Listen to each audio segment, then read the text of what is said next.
तुका म्हणे येणे गरुड म्हणून याचं नाव पडलं. यानं चित्ताची चोरी केली गवळ्याच्या गवळणीच्या गोपाळाच्या बरं, म्हणून याला नाव पडलं. सावळे रुपाडे छोड्याची ताटे,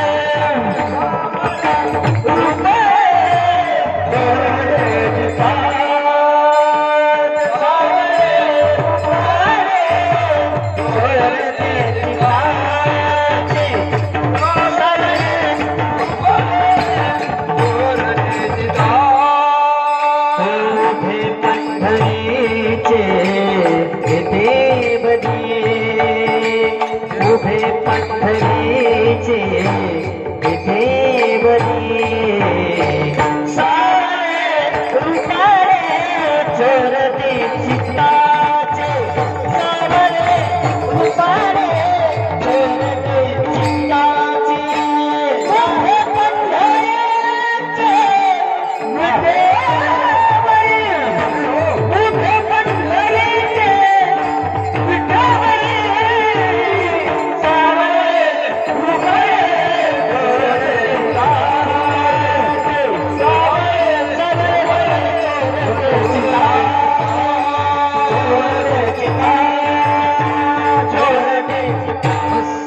यानं संपूर्ण गोपाळगडी एकत्रित केले. काल्याचं कीर्तन म्हणलं ना अण्णा 3-3.5 तास व्हायला पाहिजे. आता आपल्याकडं टाइम जवळजवळ संपलाय. संभाजी महाराज पलीकडून बसलेत. ते म्हणले महाराज कळलं का तुम्हाला धुरा फोडून आऊत घालायले दुसऱ्याच्या शब्द. आता उचित नाही, धुरा फुटू द्याचा 8 तास घेतलेलं बरं ना. आता चरित्राची गोडी अशी आहे की कितीही बोलत बसला वागतात ऐकणाराला ऐका वाटतं, पण पुढेही बहुत करणे आहे.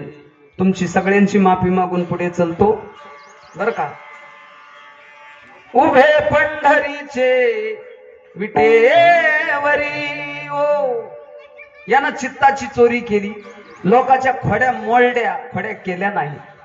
ज्या वाईट खोड्या होत्या त्या ठिकाणी मोडण्याचा प्रयत्न केला. उभ्या गोकुळामध्ये गोपाळांना घेऊन यानं काय केलं. गवळणी म्हणल्या येणे धुमाकूळ घाती लाग, गोकुळी चोर मात लाग, गोकुळी चोर मात लाग, कोणाची वेणी हा ओढितो, कोणाची मडके हा फोडितो, येणे धुमाकूळ घाती लाग, गोकुळी चोर मात लाग. आणि रोज घराने यशोदेच्या कानावर काय उने तुझ ए करीतोशी चोरी, रोज समजून सांगू लागली. ताकीत करते घरी कोणाच्या जाऊ नको, रोज सांगू लागली त्याला. तो म्हणला माया कोणाच्या घरी जात नाही. तुझा तुझ्या पोटच्या लेकरावर विश्वास नाही, तू ह्या बाया ज्या सांगायल्यात का गोकुळातल्या त्याच्या शब्दावर तुझा विश्वास आहे, पण माझ्यावर नाही. बरं ही होतं बी तितकं बिलिंदर. साधारण नव्हतं.